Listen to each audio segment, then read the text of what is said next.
You know, some stories in aviation, they just sound fake. Like they're straight out of a Hollywood script. Too wild, too unbelievable to have actually happened. Well, today, we're digging into a story that basically told the laws of physics to take a hike and left engineers completely stunned. This is the story of the impossible flight of Boz 957. Just put yourself in the pilot's seat for a second. You're in a routine training exercise. One moment, everything's normal. The next, you're engulfed in a massive fireball, and your jet is tumbling out of the sky in a violent, uncontrollable spiral. Well, for pilot Ziv Nadivi, this wasn't imagination. This was his reality. And this all brings us to the central, almost ridiculous question of this entire story. How in the world do you fly, let alone land, a multi-ton supersonic fighter jet after one of its wings has been completely ripped off? All right, to really understand how this miracle happened, we've got to go back to the moment it all went wrong. Let's head back to that collision in the sky. The scene is set. It's May 1st, 1983, way up above the Negev Desert in Israel. Two F-15s are in a mock dogfight with four A-4 Skyhawks. I mean, this is just another Tuesday for these guys, a totally standard training day. Ziv Nadivi is in the cockpit of his F-15, nicknamed Boz 957, with his instructor right behind him. And then, in a flash, the unthinkable happens. During a high-speed turn, one of the Skyhawks slams right into the F-15. The impact is absolutely catastrophic. The smaller A-4 just vaporizes. And for Boz 957, its entire right wing is sliced clean off, just a couple feet from the main body. With a giant gaping hole where a wing should be, the F-15 was instantly thrown into what should have been its final moments, a terrifying death spiral. The jet is just a mess. It's wildly out of balance, rolling violently, and just gushing fuel from where the wing used to be.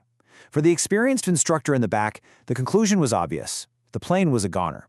He starts screaming the only logical order: eject, eject. But Nadivi, he doesn't punch out. He holds on, trying to wrestle back control. His first instinct? Slow the plane down. But that just makes everything a million times worse. Without that speed, the lift from his one good wing completely disappears, and the jet just drops into what should have been an unsurvivable spin. And this is the moment everything changes. Facing a death spiral, Nadivi makes a split-second decision that goes against all training, all logic. He ignores the order to eject, and instead of slowing down, he does the exact opposite.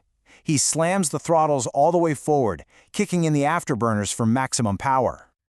And this is where the story pivots from pure disaster to an insane lesson in extreme aerodynamics. Nadivi's Hail Mary play, it actually started to work. But how in the world was he now flying a broken brick? It all boils down to one word: thrust. See, the F-15 Eagle is famously, almost ridiculously, overpowered. Its two enormous engines can generate more raw power than the plane's own weight. By hitting those afterburners, Nadivi was basically trying to brute force his way out of a physics problem. There's this old saying in aerodynamics, and it perfectly describes what was happening here. With enough power, you can make a brick fly. And that's exactly what Nadivi was doing. He wasn't flying an airplane anymore. He was piloting a very, very fast brick. Okay, but raw power isn't everything. You still need lift to fight gravity, right? So the big question is, how do you generate lift when, half of your lifting surface is just gone? Well, the answer is this amazing phenomenon called body lift. The F-15 has this really wide, flat body.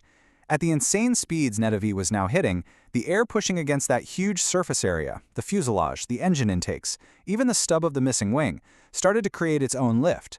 It wasn't pretty, but it was just enough to keep him from falling out of the sky. And you can't even imagine the skill this took. Nadivi was in a constant battle, using the rudders and the tail to fight the plane's relentless urge to just roll over and die. He was basically steering this mangled wreck on pure engine power and tail control. Okay, so somehow he stabilized this broken machine. But now comes the part that is just flat out impossible. He's not really trying to land it anymore. He's attempting a controlled crash.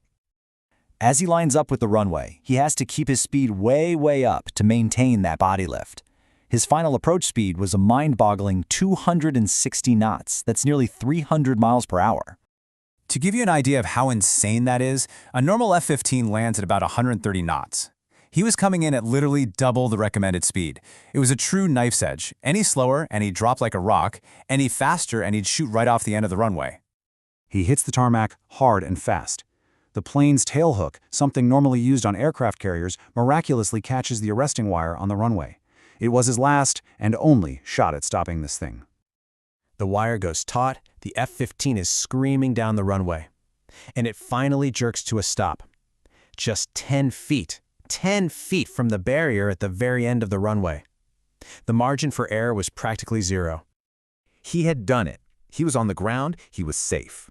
But, believe it or not, the most incredible part of the story was about to happen, the part that would cement this as the one-winged legend. So Nadivi, adrenaline still pumping, finally shuts down the engines and turns to shake his instructor's hand. And just on impulse, he glances back over his shoulder. It was only then, standing safe on solid ground, that he saw the full, terrifying truth. The wing wasn't just damaged. It was completely, totally gone. The fuel pouring out had created a vapor trail that hid the real extent of the damage from him the entire flight. And the aftermath is just as incredible.